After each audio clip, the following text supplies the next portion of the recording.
If you've been listening to the podcast for a while and thought, man, I would love to grab a drink and pick the brain of some of these guests I've been listening to, or maybe me as well, here's your shot. I'm putting on an event this April called Elevate. This is the third year doing this, and we're going to be in Phoenix, Arizona, where we're going to have the top agency owners really come together, share what's working, get real on what's not, and really help each other scale faster. So if you're ready to finally get out of the weeds and grow your agency the right way, I want you to join me and 50 other amazing 7 and 8 figure agencies at Elevate. You'll connect with people who've been there, leave with a real growth plan, and actually enjoy the process. Now, we only have a few tickets left, so make sure you go over to elevatemyagency.com to lock in your spot now. Go to elevatemyagency.com now. You're listening to the Smart Agency Masterclass with me, Jason Swank, and we're bringing you this episode courtesy of our friends at Wix Studio. Let's go ahead and get into the show. Hey, Ben, welcome to the show. Thanks for having me. Yeah. Tell us who you are, what you do. So Ben Gaddis, I had a business in the agency space, an agency called T3 for a long time. So at my core, I think of myself as an agency guy and had a great journey, sold it to a private equity firm, and then eventually entered the dark side. And so I've been called a private equity guy now. In some cases, makes my skin tingle a little bit, maybe not in a good way. But we're trying to be sort of the anti-private equity. So I started a private equity firm, my partner, Stuart Coleman. It's called Superstep Capital, and we invest in technology services and agency businesses. And that's all we do. So I've been doing that for the last 3 years, having a lot of fun. And that's our story. That's awesome, man. Well, tell us, how did you start T3? Well, I didn't start it. I started my career at the agency holding companies, and T3 was a family business. So my whole family has been in services in the agency world since I was born, 50, 60 years now. And so it's all I ever knew. And I thought I was going to do that. So I went and worked for Omnicom and IPG and kind of learned on the dime of some of our big competitors. And I saw something really interesting. I don't know if you can see all these phones behind me, but when I was at Omnicom, Steve Jobs launched the iPhone, and there was this new thing that got created called, a mobile app. And I watched and I kind of saw this, and I was in charge of mobile at that time. And I saw this development happen. And frankly, we missed it at Omnicom because the team wasn't ready to invest out ahead of some of our clients and invest in R&D and really kind of capture that market. And I got super frustrated. And I said, you know what? I think that this agency that is more traditional could be a good launch point to build the leading mobile firm in the country. So went back, took over the agency.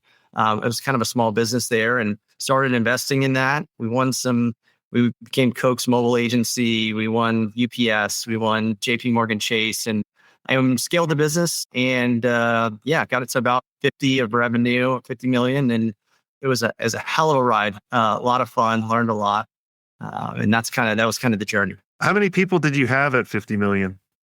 About 300. We were based in Austin, had an office in New York for about 15 years. We opened Atlanta and San Francisco. And that was back in the day when you had to have an office. And we had to have a New York office just to be legit. That was the only way that people would take our phone calls. Well, I remember when we started our agency in 99. And for first couple of years, we always wanted to look bigger. Like we'd go to all these meetings and people were like, how many employees you have? How many employees you have? So I remember we bought this big office. We filled it with cubes and filled it with fake pictures. And we would only invite clients over at lunch. And it'd be like, oh, everybody's at lunch. Isn't that funny how that was like the measure of success, and now it's going the other way? But I remember that. I vividly remember I'd go to a conference and people would say, how big are you? And I'd say 175 people. And, what's funny now is that's not the answer. No. The answer is, how much revenue do you have? How are you able to scale this thing? But it was just a big part of how we determined whether or not we were successful. Yeah. I always laughed, too, when people would say like a high number, but then a lot was in media spend. That's why when I asked you, I was like, in the pre-show, I was like, well, 50 million in media spend, You're like, no, all services. Cause that was the other trick that people that had egos that needed to kind of validate themselves. But, nowadays, like I think it's better to get more profitable with less people. Completely. And it's so doable now. I mean, I'm sure we'll talk a little bit about AI, and I listened to the episode that you did about being all in. And I mean, the likelihood of being a premier agency, which is something that I'm really passionate about. So being a premier brand and having like 6 or 10 people and not being a boutique, it's like coming together now, where I think that is so possible. And we're going to see some really cool stuff happen in the next 3 to 5 years in this space.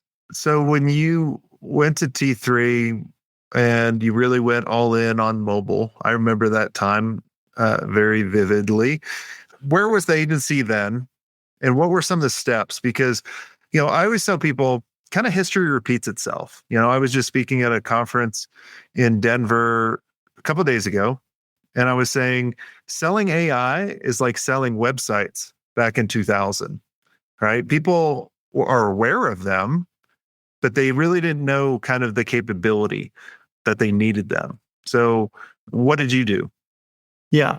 I, first of all, 100% agree, because we've seen this story before. And, right before mobile, it was social. And then right before that, it was, e-commerce. And so I think there's a few things that we did well that I'm really proud of. I think one is, it's almost a little bit of a burn the boats mentality of, you have to go all in, and you can't just be mediocre at a new thing.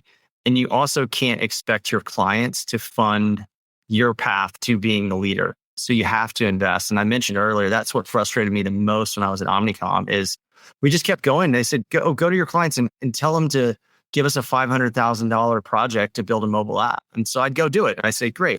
And then they'd say, well, show me the last mobile app that you built. And we didn't have it. And they said, well, okay, there's been 20 guys walking in. They've all built their own apps. They all have stuff on the App Store. We're going to go with them. We're not going to go with somebody who's never done this before. So what we said, and fundamentally, we want to solve our clients' hardest problem. If we can do that and prove to them that they should trust us with that, we'll actually get all the other work. We'll get all the easy blocking and tackling stuff. So with mobile, we said, one of the biggest challenges is not just building the capability, but proving that it's worth building and that there's a business model behind it. So we built a strategy group, and we started building mobile products like 7-Eleven. They had a mobile app, but really what it was the core of their loyalty program, mobile payment, delivery. And all of a sudden, you see that this isn't just this thing. This is a multi-billion-dollar business that could be built on the back of a phone. And when we started talking that way, people they would change from thinking we were trying to sell them a thing to more we were going to drive their business. And that's what I love about what I get to do as a consultant, as a private equity partner. It's when you can connect really challenging technology with the reason and the business case behind that. It changes the way you sell. And when done well, I've seen it just help businesses take off. Yeah, you got to invest. Like I laugh at the example of the Omnicom, right? Like, because that's what happens with everybody. We'll just get a client to fund it. And a lot of times when clients fund it, you have to do it the way the client wants rather than the way it's supposed to go. Like, at Solar, we were one of the first ones to do a CMS, an e-commerce store, email marketing platform, but we kept getting distracted by clients. And if I look at that time and I did a dedicated team, kind of like what you did with the strategy team for mobile, and really put them on each of these, there'd be a totally different story, right? We probably wouldn't have sold the agency. We probably would have sold the different parts and the different technologies that we actually built, and treated the agency more as an incubator, because now we know how to build, we know how to market, we know how to create, all that kind of stuff. It's spot on. And one of the things that I think maybe I'm most proud of at T3 is we built a culture, and it was amazing. Great people, best people I've ever worked with, best work. But what we said is innovation isn't just something that we encouraged. It was an expectation. And that word got thrown around by so many people, but we really put our money where our mouth is. So, I mean, we started saying, all right, well, how can we align ourselves with our clients? We created this thing called the T3 Innovation Match, where we said, hey, client, Fortune 500, you're going to spend $5 million a year with us. We think at least 10% of your budget should be spent on projects that are risky, that are new, that are challenging. That's a really hard sell because guess what? If I spend 500K and then it just goes up into smoke and I don't have anything to show for it, that's challenging. So we said, all right, well, we'll match that. So we created the T3 Innovation Match. So you spend 500K, we'll give you 500K in services to do that. But there's a couple of things that you have to do. One, we get to pick the projects alongside you. We get to help drive the roadmap. So we're not really responding to you or working with you. We're going to publish the results. You're going to go to a conference. You're going to talk about it with us. You're going to be our biggest advocate. And guess what? Every one of those projects ended up being bigger than it started. It led to a new project. And the coolest work that we did came out of that program. And so, we had a program called T3 Ventures where we invested in seed stage startups. Not really and we made some money on it and it returned pretty well.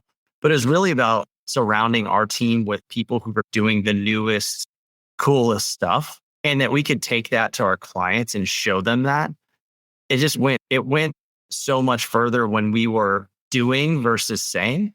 And I think that you kind of have to do that in today's world, even more so. Well, you got to also, I always like when agencies get a little skin in the game. I always joke, I had a small company come to me with an idea and I thought it was pretty dumb and we passed on it because they wanted to give us like 10% ownership of it.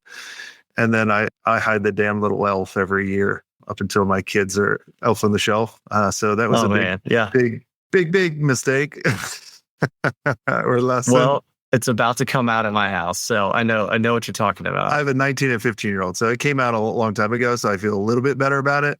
But I still joke with people. I'm like, man, I could have had 10% of that pretty big company. It would be a pretty big deal right now. So, well, we talked about kind of innovating and putting things together. Walk me through kind of the leadership team you built, because you can't build a company to 50 million all by yourself. You have to do it with a number of different people. What did you learn? Like, if you go back and start looking at that, what did you learn? Well, it's kind of cool to actually, like, now I'm seeing, we have 4 portfolio companies and I'm seeing them build their leadership teams. And, there's some things I did that I would recommend and others that I wouldn't. So I'm kind of getting a perspective on how I did it and where I made some mistakes and where I really got it right. I think the thing that was different there is that I was evolving a leadership team. So a leadership team existed. And so some folks who'd been there for a really long time, some who hadn't. And I think at first I was a young CEO. I'd never done this before. I was full of like fire in the belly and like wanted to change everything. And I think the first thing that I did that probably wasn't right was just expect everyone who was there to just understand what was in my head and my vision. And I didn't communicate it very well. And so we had some turnover because I got frustrated. And frankly, it probably should have been the other way around, where people should have been getting frustrated. Were you trying to manage them or lead them? I was trying to manage them. And well, honestly, I think I was hoping they would manage themselves so that I could go out and sell the dream and, go out and be in front of clients. And that's what I do. That's my superpower. And so I don't think that I was leading. I think I thought that by doing that and winning new business, that's what leading meant, and that everyone else would sort of figure out all the other stuff to enable that. So eventually, the best thing we did is take a step back and kind of realign on the values. Everyone talks about mission, vision, and all of that stuff. And I used to roll my eyes around that. But we made it pretty concrete and focused. We doubled down on innovation. We said, look, these are the 3 areas that we're going to focus on. It was, digital products, loyalty, and CRM. And so we kind of clarified what we were going to go do and for who. And then what that allowed us to do is just to look at everyone on the leadership team and say, where are the gaps? Who's going to take us to the next phase? And start thinking not about at 20 million, what we needed to get to 25, but what do we need to do to get to 40 and to 50? So I brought in a COO. Well, I brought in a CEO that didn't work. Well, let's talk about that for a second. Why did they not work? What did they do? Two mistakes I made. One, it wasn't the right cultural fit. And two, I exacerbated that because I frankly was looking for someone to do a lot of the dirty work and the hard lifting that needed to happen to scale a business and put that on somebody else. So, reorganize the team, drive utilization to be higher, think about the way that we hold people accountable. And really what I was looking for is somebody to do that. And when you have somebody who you put that on, who also maybe just doesn't have the bedside manner, it becomes really, really challenging. So they're an asshole? Exactly. And we had a rule. We had literally a value that said, maybe it's not as good now, but it's like we said we shoot the assholes. And so like we just make sure that they're not in there. And I think I violated that 100% because I could see that this person was extremely good and no one actually could disagree with the things that they were doing. It was the way they did it. And then everyone rejected it just de facto because of that. We had our Aspen digital agency experience a couple weeks ago, and I was chatting with one of our members, and they're trying to find a COO.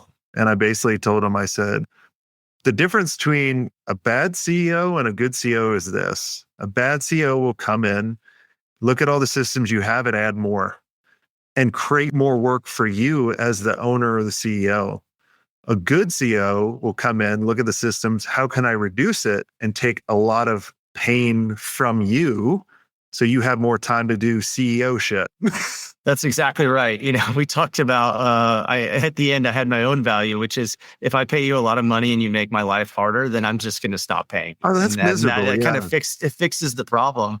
And that was the case. Now, fast forward, brought in a different COO who I won't say everyone in the agency thought was the absolute greatest and, was smiling every time he gave them something challenging to work on. But he understood that and simplification and focus and not just doing things because that's what a big agency did, but doing things because that was going to unlock what we needed to go do next. And for me, that was the biggest unlock because it gave me back a bunch of time. And it gave me back, honestly, I don't know how to put a number on it, but it gave me back brain power. And it's because you're not doing all this other stuff. Yeah. And it's hard to quantify, but just, when I am at my best, I'm thinking about a new idea. I'm thinking about how I can get that in front of the right person in the agency or the right client or make a connection. And I just didn't want to do that a lot of time because my brain was so overwhelmed. So when you take that off, I think that was a huge unlock. I think the other thing that we did was we focused on what I'll call like practice groups. And everyone I've seen go through this in a consultancy and the like goes back and forth on this. Do you have account leaders or portfolio leaders? Do you have subject matter leaders? Like practice directors? Is that what you're referring to? Exactly. Yeah. And so one of the things that we did is we struggled for a while with, as we added new capabilities, how do they not become watered down capabilities? How do we become the best in the world at that? And so we would put people who are really good client leaders in charge of a portfolio and then ask them to do a new type of project that they'd never done before. And there just wasn't that level of excellence. And so we ended up with this structure that was kind of a 2 in the box. And we had, essentially like a portfolio lead and then a managing director. And so we paired an expert, subject matter expert, practitioner with an account leader or a growth leader. And we said the two of you are responsible for the P&L and you're responsible for growing a practice and for getting to differentiation, but still doing it profitably. And when they had to do that together, it became this unlock where we were doing the best work and the work was then feeding the next thing.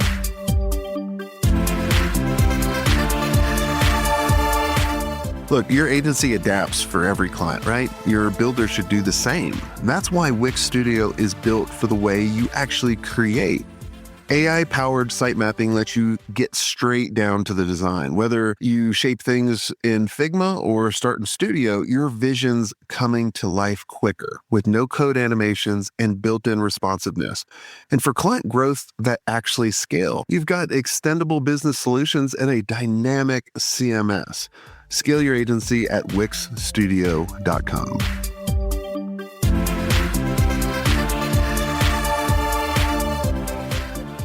They're the new CEO for that division. They could be that face. For many years, we struggled with the same thing. Like, if I was the face of the organization, I could only be known for X. And I only had so much time.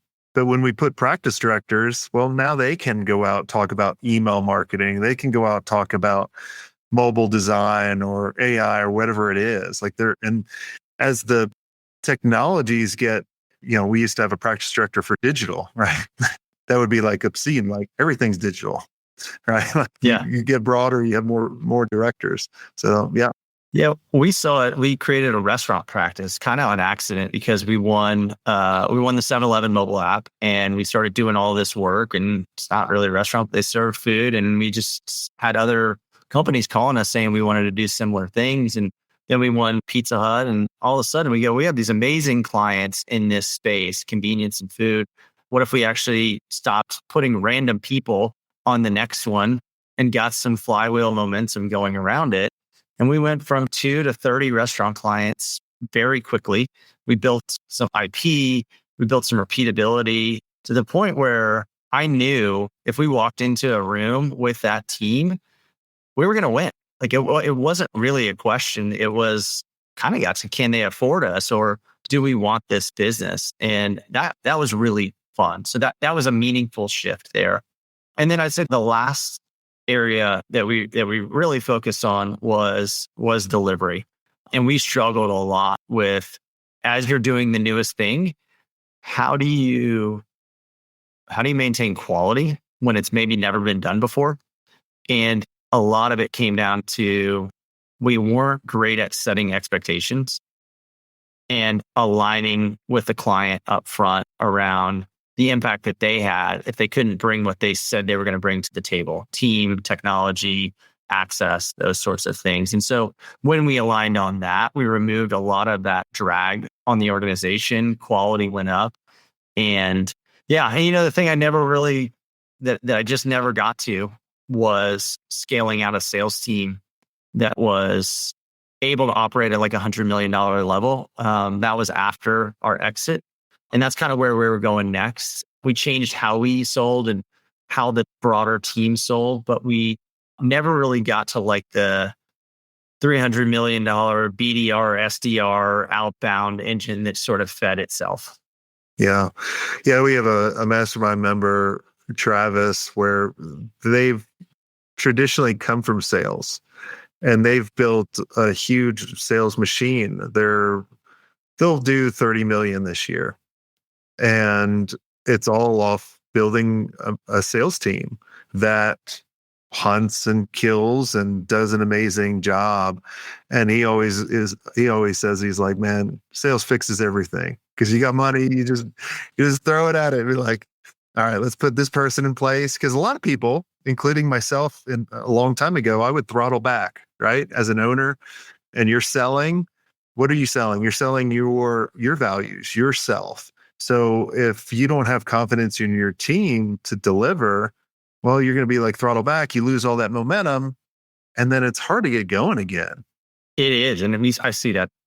Oh, well, I saw that all the time with, momentum is so important, and it's hard to overstate the value of that momentum inside the org with clients, just like for self-confidence. And so I think that when you start to see the team pull back, if you've got a sales engine and you've got a delivery engine, you don't have that tension where you go, okay, well, you know what? We may not have the team, but we know that we've got enough of a projection confidence that we're going to go out and hire proactively, and we're going to be okay with that. And so you don't have this like additional, it's hard enough to sell something. It's significantly harder if your internal team is almost sandbagging a little bit because they know how hard it's going to be to deliver. And when you get over that, it's a big unlock. I always looked at sales is designed to break delivery. Totally. Right? Like it's just, If you're lucky. It's just, we're going to push you as hard as you can. And then we're going to be like, all right, where do we need to fix the holes? That's it. Like it's never going to be perfect. And like when I started realizing that, I'm like, look, no business is perfect. The grass is greener on the side you water. So stop thinking. Like I remember when I sold the first agency, I was like, oh, I'm going to develop a product. And I was like, I fucking hate developing this iPhone app that takes pictures of everything you eat and gives you a visualization. I was like, this fucking sucks. I hate it. I was like, thank God that people started asking me to like help them out with their agency stuff. It's a very different world.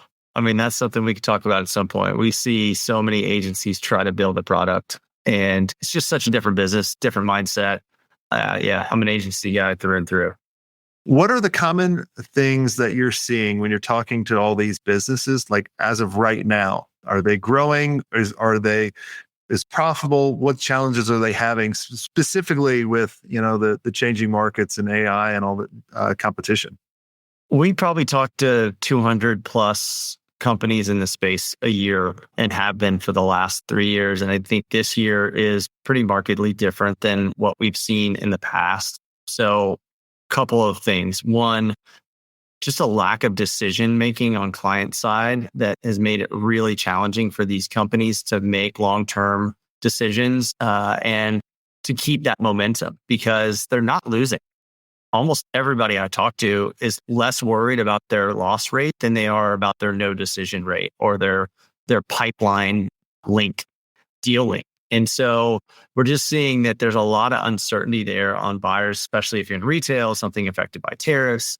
So that's a challenge. And then you exacerbate that with this sort of AIization of everything. And a client, I would say probably not 9 months ago and maybe like 12 months ago, you started to see clients just expect because they had ChatGPT for $20 a month that everything could be done by AI. And so this sort of like trough of disillusionment where there's super high expectations and on the agency, on the tech partner, on, to deliver more with less at a, lower cost.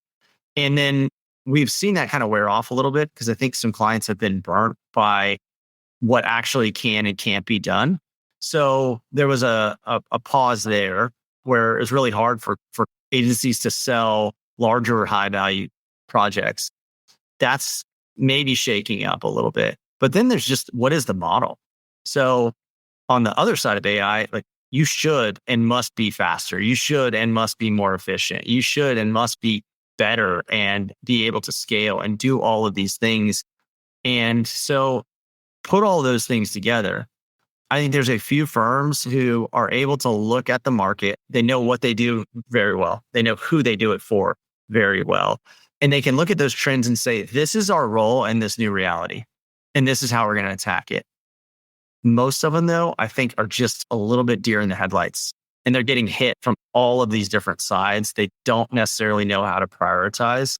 And so they're struggling. And that would be the word. Struggle is what I've seen across the hundreds of folks that we've talked to. Maybe 5% of them are crushing it. And the others are just figuring it out. I think people get frustrated too. You think back I remember when COVID hit, I was like, oh, that's the end of all business. Thank God I sold, right? But then all the businesses went huge. Gangbusters. And then up until this point, it's been fairly easy. Because, when I started in 99, it was easy in the first couple of years. And then the dot bomb happened.